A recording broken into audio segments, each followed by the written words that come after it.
One definition of the word professor is a teacher of the highest rank. But in the Faculty of Education at the University of Lethbridge, professors are expected to be teachers and a lot more. Where do they start learning about decimals? Where is our 4, 5, 6 group? Richelle Marynowski is a professor in the Faculty of Education at the University of Lethbridge. She's currently teaching a summer course in curriculum and instruction for non-math majors.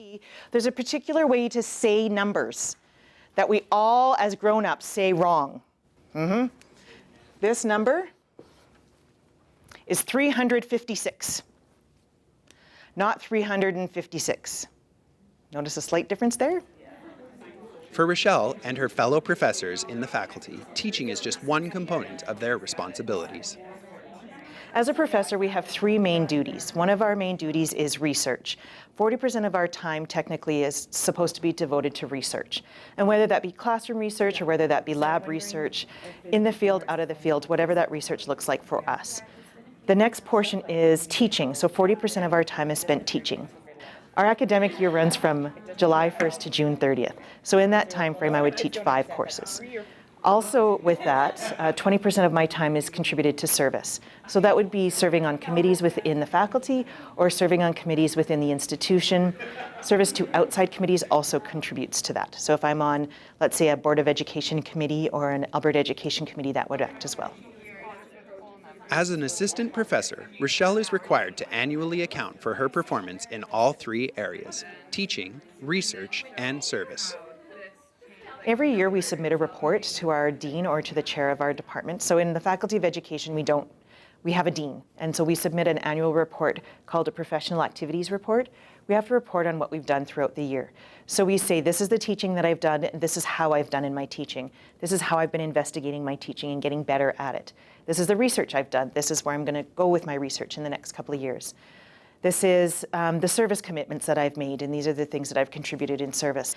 And if we're not achieving what we need to achieve according to the standards of our faculty, then we get reprimanded, or I don't know what happens, and I don't want to know what happens yet. In addition to teaching, Richelle is currently involved in 2 major research projects, one in assessment leadership, and another working with colleagues Dr. David Slomp and assistant Brittany Radcliffe, looking into grade 12 diploma exams.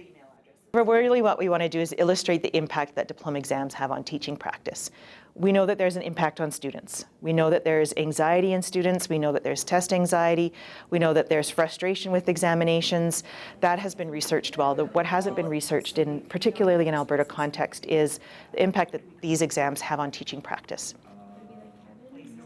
An example of Richelle's commitment to service is her involvement in a variety of organizations, including this Teacher Advisory Committee. It's made up of teacher reps, school district, and education leaders who advise the faculty on its programs. We want to make sure that we're meeting the needs of schools and school divisions in Southern Alberta and across Canada, mostly, but we want their input into our program to make sure that we're doing the best job for our students. This is 2, 1, 2. After a 20-year career as a classroom teacher, Richelle says her life in post-secondary is challenging and rewarding. So these are really foundational concepts about even counting. I'm a teacher at heart. I love teaching. I envision myself being here for at least another 20, 25, 30 years and keeping growing and changing and learning. This job is a way I can do that on a constant basis.